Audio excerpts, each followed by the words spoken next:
what's your thoughts on the film Perfect Stranger? Well, it's perfect, and it's quite strange. No, it was really good. I enjoyed it. I've been following Ryan's work for some years, and it's been fascinating to see the development in it, and it looks beautiful, and there's some excellent performances in it as well, and lovely music. So it's a well put together package. And obviously you're a director yourself. Ryan's obviously made this in such a small budget. So what do you think of the outcome, the quality in such a small budget? He's done amazing too. He's pulled in so many favours and gets a lot of respect. Well, the whole team do. They get a lot of respect, obviously, from the folk that they work with and have done for many years. It's brilliant. It's an extraordinary achievement to manage to do that on a shoestring. And great good luck in actually pulling in some significant bucks for the next stage. And lastly, what kind of advice would you give to budding filmmakers who are looking to put on a short film, obviously at a similar standard? What would your advice be? Talk to Ryan. He's the man. He seems to know what's going on here. Well, do you know? I mean, really, he has. He's learned the hard way by doing it and by sharing, learning from other people's experiences and using every opportunity available to him. So he's, I guess there's not much he doesn't know about this, getting to this stage.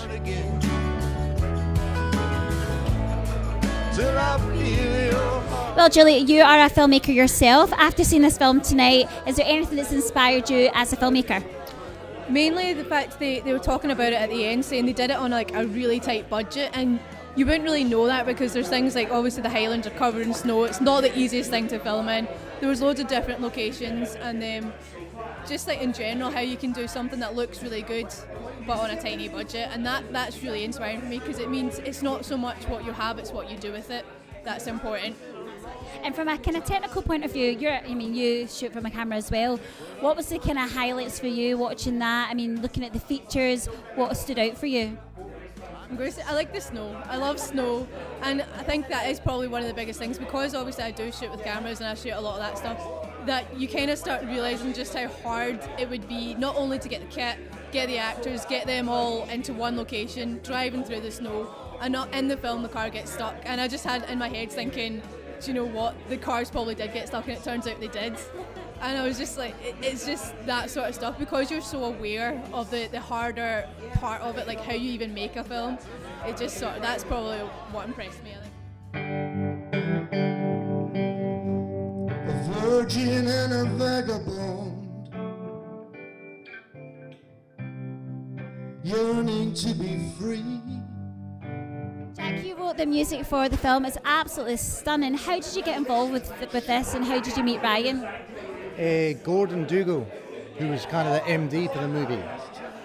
He'd got wind of an album of mine that had just not long come out, and basically called me and said, hey, I'm involved with this wee short, and we'd like to use a couple of your tunes in it. So I said, well, sure, if you want to use them, if they're applicable. Obviously, it's a feel-good rom-com, and that's not really what I do, so there was a bit of head-scratching on my part, but it's like, it kind of worked, so cool. Yeah. And what's it like now after seeing Perfect Strangers? What's it like hearing the music during the film? Oh, it's great. I'm glad it kind of worked, because until you see it, there was that moment like, wow, how are they going to get this downbeat song into this upbeat, feel-good film? But it worked great. The closing song was actually, I was asked to write a Christmas song for a band I used to play in the States, and that's what I came up with. And then more recently, I recorded my own version of it, which is the one that's in the movie. So. Well, it's absolutely stunning. Thank you so much for getting involved. It is beautiful. Thanks a lot. But I've never figured out. I mean, did you relate to the character in any way? Well, a little bit. I mean, Jen is one of these sort of outgoing people that tries to always see the positive in things, and she's very boisterous. She's very out there. Hates men. Hates men. Well, yeah, she kind of takes her experiences that has just happened and just sort of rolls with it. But she finds a sort of a warm companion in Kenny, in Kenny's character Rob, which is so heartwarming. And we've all been there where we've just.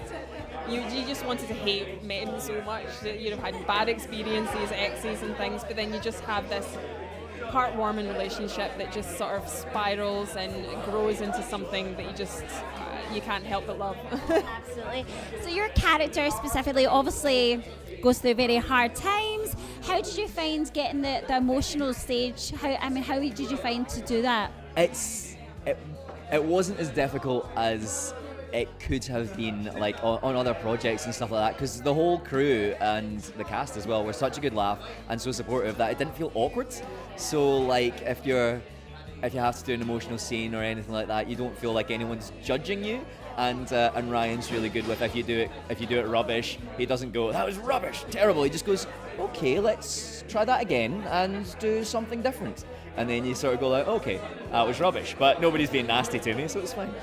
And working with Ryan, I mean, he is a bit of a prankster. Was there any pranks during filming?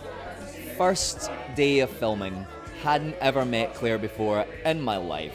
Ryan starts with the kissing scene. So it didn't occur to me that might be a prank at the time, but now looking back on it, yeah, it could very well have been. And he was like, let's just get this out of the way. Well, I don't know, like, so we're both like feeling super awkward, but I think maybe that's quite a good idea, because the kind of weird awkwardness sort of came across on screen as well, which is good, because these are two people that I've just met. But yeah, that was a pretty intense first day. However, after that, we could just enjoy the rest of the shoot knowing that we didn't have it looming over us. So yeah. So overall, it was a great experience for you? Yeah, it was. It was a really great experience. All of the little adventures and dramas and stuff, like, because it took us 3 days to film one of those scenes because the weather kept on not playing. Some days it was too snowy, some days it wasn't snowy enough. So yeah, but it was good because it's a really nice cast, and actually the crew as well. There's a few that can't be here tonight, so you won't get on camera, which is a shame. But they were really nice too, and you're really nice, obviously, because you're one of the cast. Thank you. Yeah. Well, congratulations! It's an amazing film. So well done. Thank you. Ryan, tell me how this film all came about.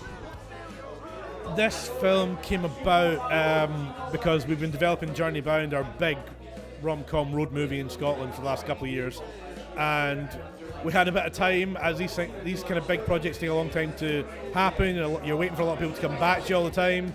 It's essentially the waiting game for your inbox to fill up of people saying yes or no. So we had a bit of time off, so we thought, let's do a little short film with the guys that are going to be in the film, and a bit of a testing ground for the kind of film that we want to create. And obviously the weather was a tricky part to the film. Tell us a bit about that. I mean, obviously you're having to chase when it's snowing. Yeah, I say quite frequently, like, chasing the snow in this film was like chasing the tornado in the film Twister. And it was quite dangerous along those lines as well. So, yeah, we did all the interiors and controlled conditions beforehand, and then we literally waited for the weather to kick in. And I deliberately set it in Glencoe because Glencoe is epic at any time of the year in any weather formation. And because the Rannoch Moor is quite high above sea level, we were guaranteed to have snow there when there wasn't going to be snow in other parts of the country. So it was just biding our time, everyone being available and standing by, and then suddenly, the weather came. We had a couple of cracks at it, we get stuck in the snow ourselves, but we got it in the end, and yeah, it pays off. It just, that big shot you see when they get out the car and it's stuck and there's all these big mountains and covered in snow is just amazing. It's absolutely breathtaking, isn't it? And obviously you've won a few awards now. Can you just talk us through them? Yeah, we didn't expect to win anything or go to any festivals. It was a testing ground for our feature film, to show to investors, to show some of the cast that have committed to the feature film. And we just get lucky. We get really lucky with Kenny and Claire being really good. Robert is an amazing cameraman, and it just came together, and it has a life of its own.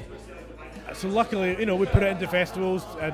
Festival circuit is a really hard thing to navigate. You don't really know what people want, what the politics going on, what other things have been submitted.